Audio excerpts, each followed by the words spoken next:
Today I'm going to show you how I got started on building an awesome Cliff Fortress terrain piece for using in Warhammer 40k, Horus Heresy, and Necromunda. I was inspired to build this from a couple of areas, but the Echo base on Hoth in Star Wars with its underground hangar coming out of a cliff face was a big part of that inspiration. I got started with 2-inch XPS foam. I bought a couple big sheets of this a while back, and the biggest hassle has been cutting it down to a usable size. I just bought a Proxxon hot wire cutter basically to do this project. I've got some thoughts on it, though you can see me struggling a bit getting the foam cut down to a manageable size. One issue I had with the Proxxon is the little angle jig it has is really just flimsy plastic, and basically it moves around when you apply any real pressure. I'll have to figure out a better way to do it in the future. I'm doing the cuts outside because the fumes from the XPS are really noxious. I also wore a set of work clothes because I found the smoky smell sticks to my clothing, so I changed clothes after and put that stuff in the wash. Once I got the blocks cut down to a good size, I used the hot wire cutter to cut in the striations that I wanted to make it match the desert rock formations I've done with my other terrain, link up above. This way it will sync well with the rest of the table. With the foam cut, I turned my attention to the base. I 3D printed some Zone Mortalis tiles so the backside of the fortress can tie into my existing Zone Mortalis terrain. These are 6-inch tiles, and with a 1-foot base and 6-inch blocks of foam, everything should line up perfect. Fingers crossed. And the nice thing is this can tie into my Necromunda hive tiles, or it can tie into the ship tiles, I think, pretty easily. And then all I've got to do is line these up, because I cut these as 3-inch blocks, and I can line them up so that they run across. And then I've got gates that I also 3D printed, which I can put in like so and build everything up. So that's the plan. I'm just using super glue to glue down these plastic tiles. That works pretty well for this level of difficulty. Now when I get into the foam, that's when I have to go ahead and use construction adhesive. Mostly because super glue will melt the foam. Alright, and with these gatehouses, it's the same thing. Gates, it's the same thing. I did print these in 6-inch sections, so it's just a matter of applying the glue. And I can space them off the other tiles that I've already got down. So as long as I keep everything where it belongs, I should be good. Alright, for the rock walls, I'm using some construction adhesive. And with this, I'm going to use some hot glue to also keep them in place. But based off what I've learned from doing this previously, I am going to smooth out the construction adhesive a bit so that I get a wider bond so that these things don't move too much. And yeah.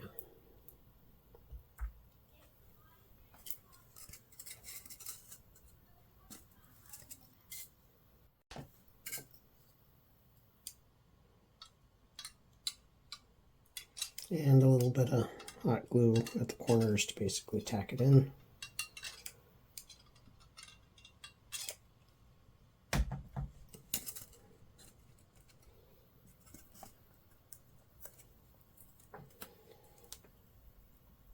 Make sure that's good and flat. And then we move on to the next one. Now again, I did do the rock face on this side, so got to make sure that they line up properly when I do this. I forgot the hot glue gun to tack. Do that real quick. And the hot glue is not there, again, to be the main holding piece. It's there to just kind of help hold everything in place until the construction adhesive fully dries.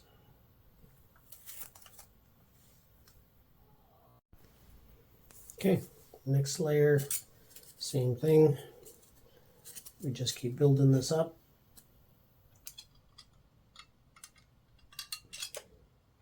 Tack the corners in place.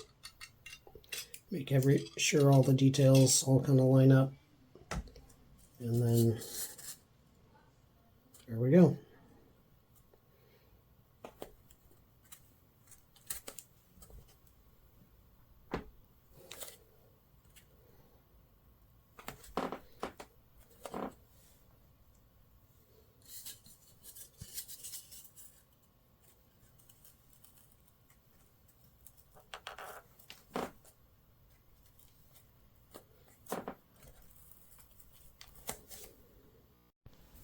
Okay, with the far side done, move on to the near side.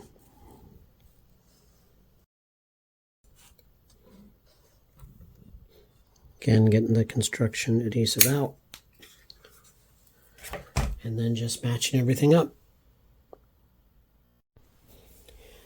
So the gates that I 3D printed have this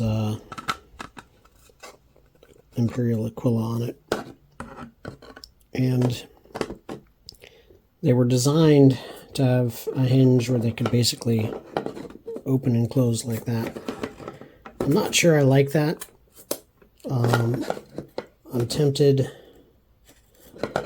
to just kind of leave them like that. And then when the doors are open, I can take them out. I think that'll be easier to play with.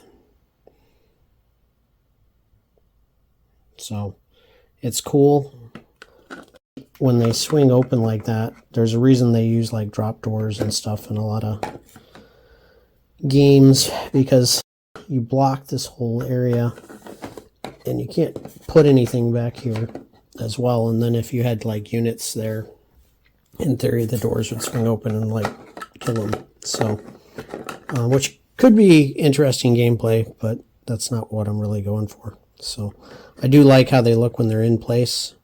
So I'll probably just either rig up a simple magnet, or honestly they're stable enough. I don't think like even bumping the table, it's really, I mean, you can see I'm hitting them, and it takes some significant force to knock them over. And then when I put the top piece in, I think they'll be even more stable. So yeah. All right, so I've got the 2 side pillars on. Now it's just a matter of putting the top on. Hopefully everything lines up at this point, or else I'll be real sad. But then again, it's 2-inch foam, so in theory there shouldn't be a lot that can go wrong with the height. And I made sure that the gates don't stick up too high. So so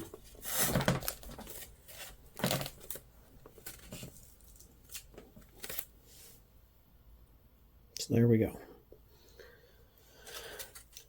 That's one set of rock walls mostly done. I do need to do the top portion still. All right, for the top area, it's a little hard to see, but I want it to be big enough to have kind of a door or hatch here that troops can come through. So what I've done is I've got 2 pieces of foam that I'll put, and later on I'm going to build like platforms and some gun turrets and stuff up here, but for now just kind of making sure the spacing is right before I glue down these top pieces. So here are the 2 gates, both of them finished up, glued. Next part is going to be sealing them both with some wall spackle, basically getting in these cracks and kind of closing those up making them look a little more like rock and less like big foam blocks that I've glued together. Alright, with this I'm just using some simple sculpting tools and applying spackle in the cracks and crevices. And this is a pretty slow, steady process. I think when I did this before I ended up just switching over to using my fingers because it seemed to work better, but filling in those cracks goes a long way towards kind of removing some of the blocky look of the whole thing. This stuff dries pretty quick, so I'll be able to put a coat of paint on this pretty soon.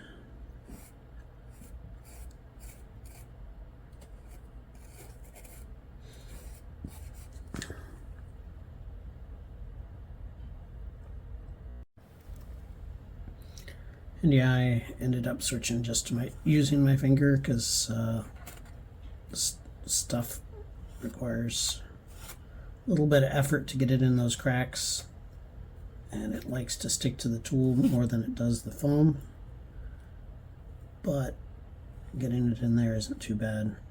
You do got to be a little careful not to kind of erase some of the detail work that you might have done with the stone, because it likes to, it's designed to fill gaps, so it fills those little small surface gaps just as easily, if not more so, than the big cracks that you're trying to fill.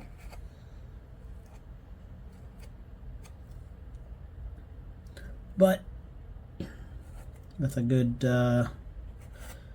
set of music going and some attention to detail, this doesn't take too long.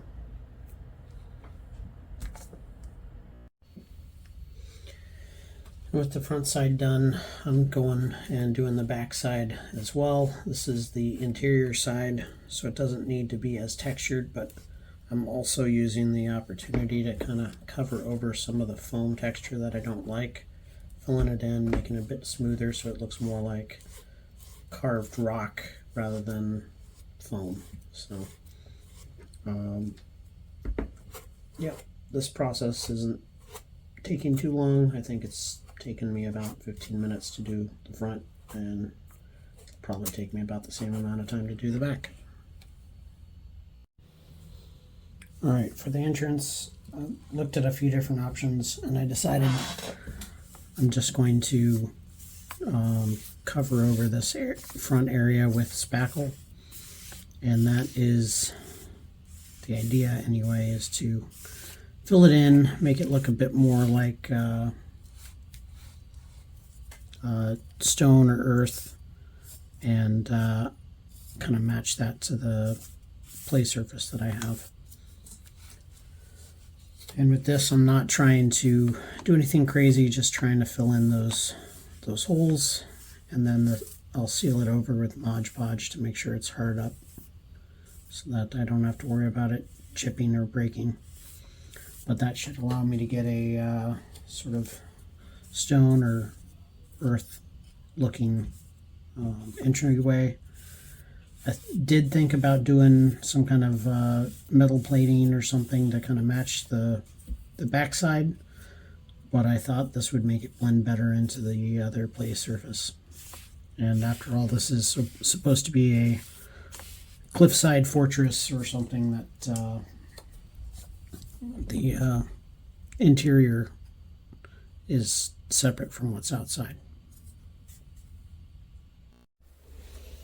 Okay, so I've got a equal mix of 50% Mod Podge, 50% black paint, and I'm just going to slather this all over the model. I do have a drop cloth down, so I don't care if it slops a little because this is a sloppy process.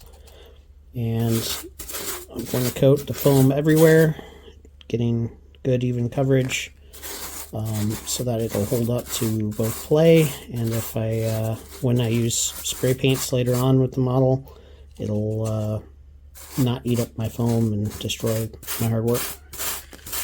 So we'll get this done and come back.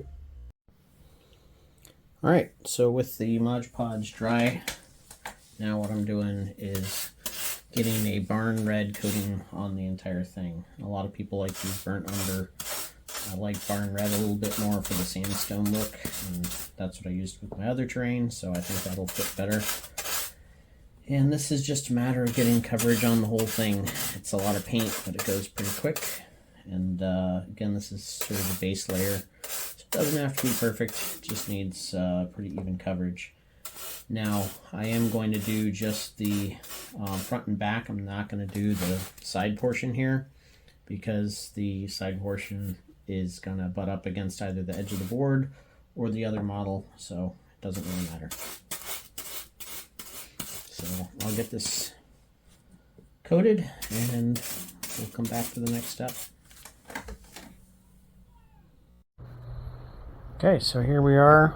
I have finished painting both of the cliffside fortresses red. As you can see, I primed the doors and the back sides silver. And then again, I left the edges black so that they can go together or basically be ignored when you are playing them across the table.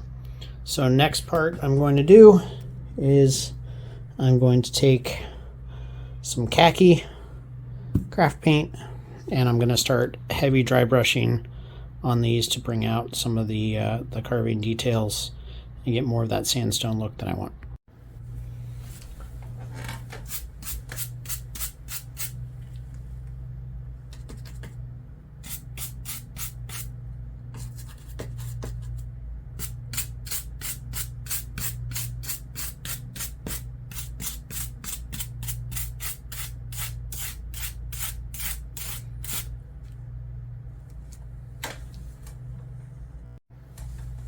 With the heavy dry brushing, it doesn't have to be perfect. We are going to come back and clean it up a bit. But if I dry brush straight down so that I catch the edges of those raised areas, and it, as you can see, it already starts to kind of bring out that texture that we put in when we were cutting the foam. And again, don't worry too much if you mess part of it up or something, because we're going to come back in with some other paint and it'll clean things up quite a bit. So now in areas that don't have texture, you want to kind of come in with just the lightest amounts of paint left on your brush, and that will help to bring out some kind of artificial texture. You can see in here you start to see something, and I always dry brush for that and with the grain, so it creates those lines so that it looks like it's got the same texture on the interior as it does on the exterior. Alright, you can see with the front side done, it's already looking a lot more like a cliff face. Texture's already kind of popping out. I'm going to go ahead and do the back, but I just wanted to kind of show how like it's already 90% there. And basically the next parts are dry brushing, a light dry brush with some yellow, and then we'll do a wash, and this thing is basically there. It's really coming together. Now on the back side, I didn't texture it the way I did the front. So as much as possible when I'm dry brushing it, what I'm doing is instead of going top to bottom to bring out the texture, I'm going left to right to kind of give it the lines, which helps considerably. Now with this, I have a plan for when I build the interior of the base a bit. There's going to be some structure up against it, so that's going to hide a lot of the lack of texture on the side and some of the blockiness. But for now, I want to give it as much of a textured look, even if that's artificial, as I can. And really just doing the long strokes left and right. That's the best way that I can do that without having, again, carved in texture on this side, which it wouldn't make sense for the rock to be worn and weathered and grooved like on the other side. So okay, so I've got the khaki on there. As you can see, they look much more rock-like. And I'm now going to start with the next part. For the next part, I've got some yellow craft paint. This one's Sunny Day. And again, very similar to before, I'm going to dry brush it. But here I am being far lighter with it and just really hitting the raised parts to kind of accent the different height elements. And I'll go a little bit heavier with this up on the higher areas, and then on the lower areas I'll do a little less. You can see it's really subtle between the two. It just sort of brings out the raised areas a bit more. Okay, with the yellow done on both of these, they're basically ready for a wash, but what I'm going to do now is paint the metal details on the gates and then on the tiles as well. Painting hazard stripes and that sort of thing.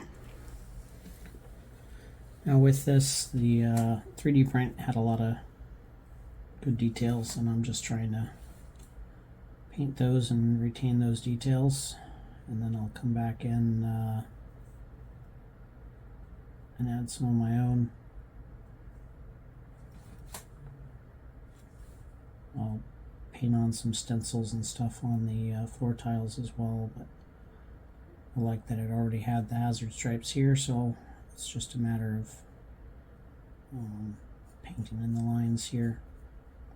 I'll probably have to do a couple coats with this yellow just to make sure it's nice and bright before I then hit it with the brown wash. This is a really big project, and a lot of times when I work a big project like this, I have music or an audiobook or something like that going on in the background.